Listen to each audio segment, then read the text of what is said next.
It's time to talk about competition. You see, we live in a world where people commonly assume that you have to compete for things that you want in life. There's a limited amount of resources, and you and I must compete for these things. And we're competing with everyone else. We're competing for the best jobs, for the most money, for the best partner or relationship, everything good. This entire concept of competition is based on one thing: lack. Okay?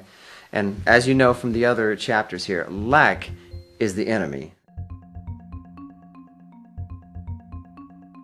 As we've talked about before, thinking lack produces lack in your life. That's why competition is not a good state of mind to be in. See, basically it works this way. There are two states of mind you could possibly be in at any given moment. They are mutually exclusive. That means you can't be in both of these states of mind at the same time. You just have to pick one. First state of mind is competitive, thinking you have to compete for resources, jobs, money, partners, whatever.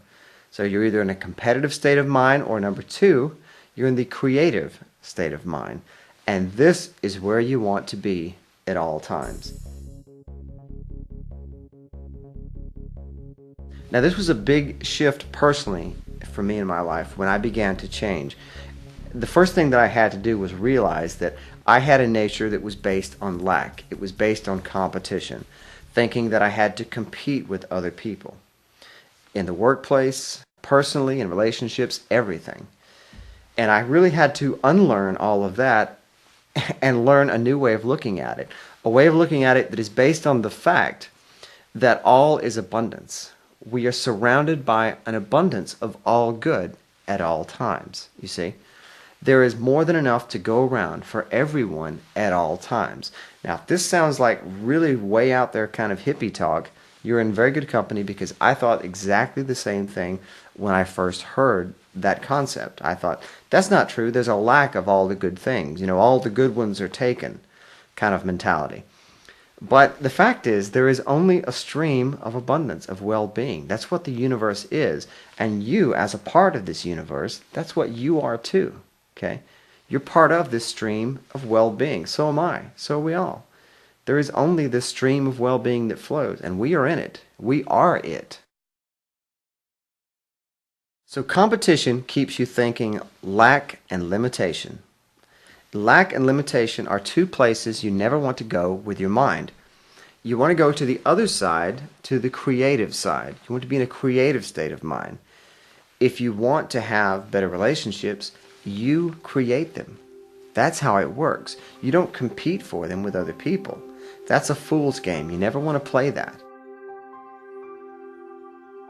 And we live in a world where people think it's dog eat dog. You have to be a tough competitor because the competition's tough out there. And I'll be the first to tell you, it is tough out there if you compete. If you're in playing that competitive game, then it is tough. But once you say, no, I no longer compete, I no longer play that game, there is an abundance of well-being, and I allow it to come to me, and I create what I want. Once you get in this mindset, it's not hard. It's not hard at all. There are paradigms that we live in. One of them is that anything good is difficult. Nothing good is easy. This is just ridiculous. It's an idea. Why is that correct? A good way to start thinking about these things is to question everything. Question that belief. The belief that nothing good is free or nothing good is easy. Question that. Is that true? Why is that true? Where is that written in stone? A lot of the best things you will ever find in your life are free. The love of someone you really care about, a beautiful view, good people, having good friends. A lot of the best things in life are absolutely free. And even the things, the material things that we want, they're free too, once you realize they are. And that's the key. You see, everything that you want already exists. It's already there. All you have to do is get in a feeling place of feeling it, of experiencing it. We talked before about the difference between having something and experiencing it. And this is so important, because the good that you want, the abundance, the wealth, the relationships, the happiness that you want, they're already there.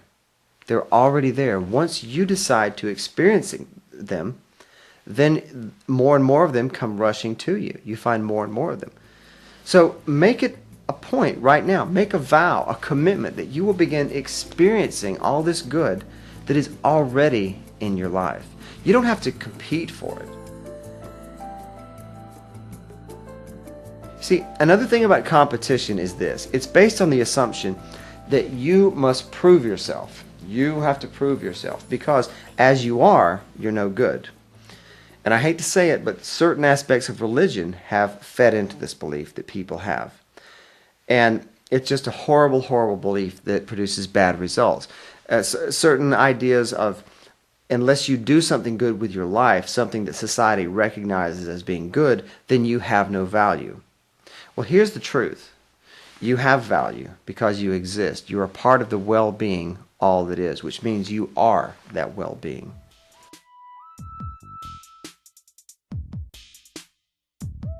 You have value simply because you're here. You don't have to do anything. You don't have to prove anything. You don't have to achieve anything. All that you have to do in your life is whatever you want to do, whatever feels right for you to do. And if you come from a background like I do, when you really start trying to believe this concept, it probably sounds nuts to you. I know it did to me. But in fact, it is exactly the way the world works. See, you are the universe expressing itself, unfolding. You're part of that. So am I. We all are. We're all part of this universe expressing and progressing.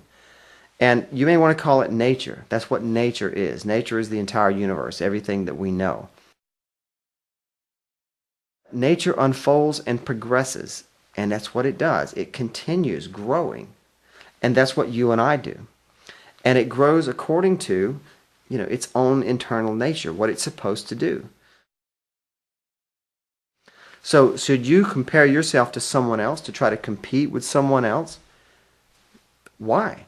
They are who they are, and that's what they're supposed to be, hopefully. And you are who you are, and you're what you're supposed to be. Okay? So the idea of removing this competitive mindset is to get in the feeling of understanding that you already are what you're supposed to be. Your job in this life is to bring out what is inside of you. And to the extent that you do that, you will be incredibly successful. That's simply the way it works. The people who are the least successful in life are the people that do not bring out what is inside of them. Now, I teach people and make videos like this and talk to people because it's inside of me and it just wants to come out. It's just, these feelings, these thoughts, it wants to come through me. And to the extent that I let it come through me and that I do what feels right to me, then things work out great.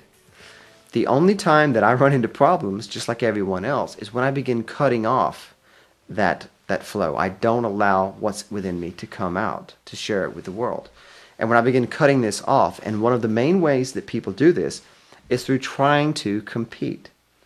Because as I've said, this old idea that, it's tough competition out there, tough competitors, and it's hard going. If you compete, it is. Okay? Once you get into a competitive mindset, your life gets hard, your life gets difficult.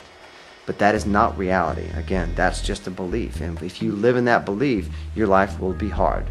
Just that simple.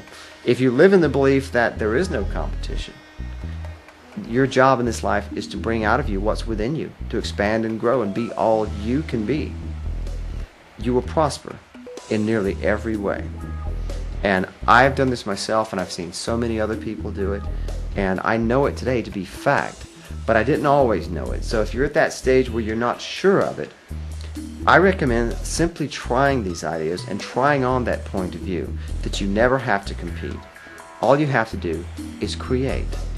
And it's hard to let go of these old paradigms. We're afraid to let go. We think that if we stop competing, we're just going to wither and die or something. We're not going to do well in the world. But in fact, when you stop competing, you will thrive, you will prosper, and you will grow. I promise you that. I've seen it in myself. I've seen it in other people. It happens time and time again. And it's going to happen for you exactly the same way. Competition is a fool's game. Never compete. always create.